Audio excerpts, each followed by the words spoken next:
美国对俄罗斯的新一轮制裁又开始了。黑海局势以美军军舰先离场而落下了帷幕。没想到，在海域上没有讨到好处的美军，又开始想在空中扳回一城了。据报道，美国多达10架军机逼近俄罗斯领地，其中最近距俄罗斯边境只有20公里。很明显，美俄已经朝着不寻常的关系发展，并有越演越烈的趋势。乌克兰炒作俄罗斯近10万军队部署在俄乌边境，里面基本就有美国的手笔。该消息从美军内部泄露，其实就是想要把俄乌冲突进一步给扩大。尽管俄方表示该事态是其不希望出现的结果，但美方逐渐施压的举动，明显就是在与美俄两国关系缓和相违背。更不用说，美军这次还运用了核武器，这可以算是双方的一个转折点了。早在美俄公布了核弹头的数量以后，大家都很默契的在这个方面不谈过多。现在美军对俄罗斯进行核武器演练，目的就是想要兜俄罗斯的底，并得到相关情报，而这可以算得上是一个微妙的举动了。如果美国打算和俄罗斯缓和关系，又怎么会想要测试俄罗斯对核武器的准备情况呢？很明显，美国的行为就是一种挑衅。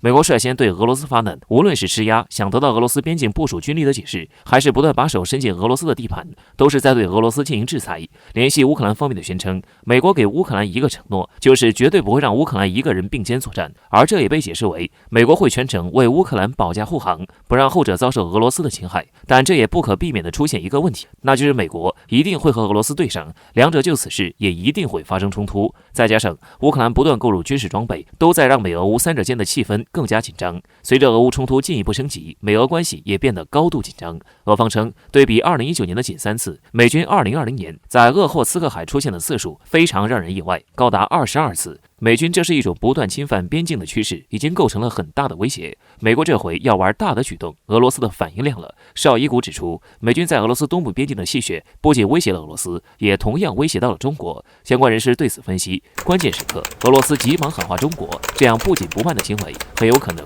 是不想和美国白费口舌，想要用实力来说话。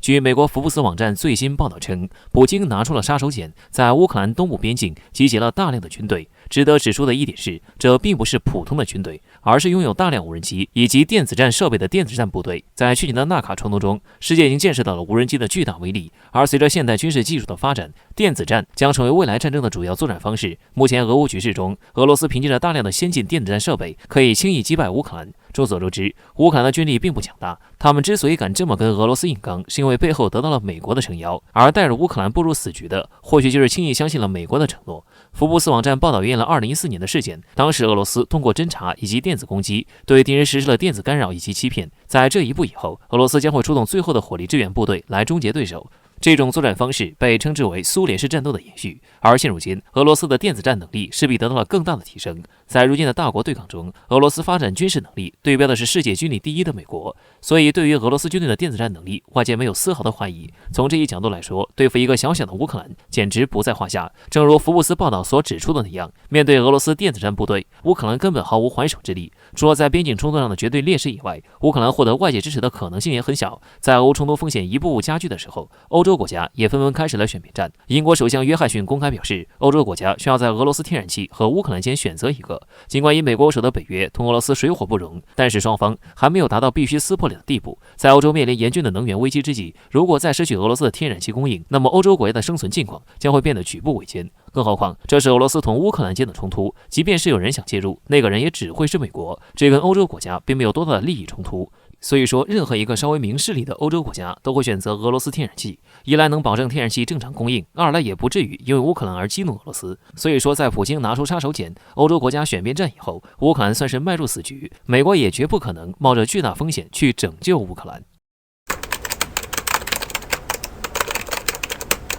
随着科技的不断发展，现代战争模式也随之不断变化，各类人工智能武器层出不穷，无人机就是其中的佼佼者。在现代战争中，无人机的作用越来越重要，从情报侦察到精准打击等一系列任务，无人机都能胜任。特别是小型无人机蜂群，杀伤力巨大，令人防不胜防。既然无人机在现代战争中这么重要，很多国家肯定会对它有所防范。确实，如何对抗无人机是目前很多国家都在研究的一个课题。但是，如何拦截无人机对很多国家而言是一个巨大的难题。由于很多无人机体型较小，很难被检测和发现，就算被发现了，如何击毁它也是一件头痛的事。小型无人机的成本低廉，使用传统的防空系统来对付它，确实有点大材小用，在作战成本上非常划不来。所以说，无人机已经成了新的防空挑战之一，研发一款低廉且有效的反无人机系统非常的重要。中国的无人机技术发展非常迅速，使用无人机进行作战也有一套自己的战术。在对付无人机方面，我们其实也有着自己的一套体系。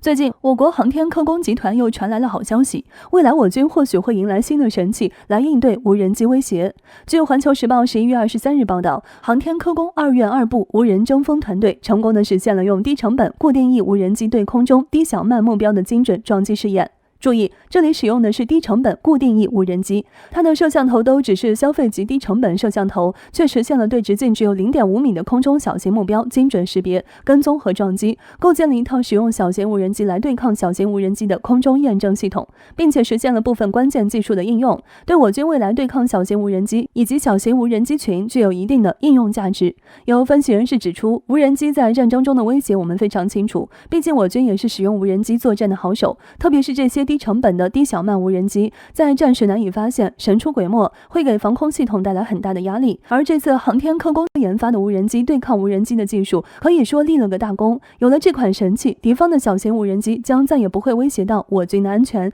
意义十分重大。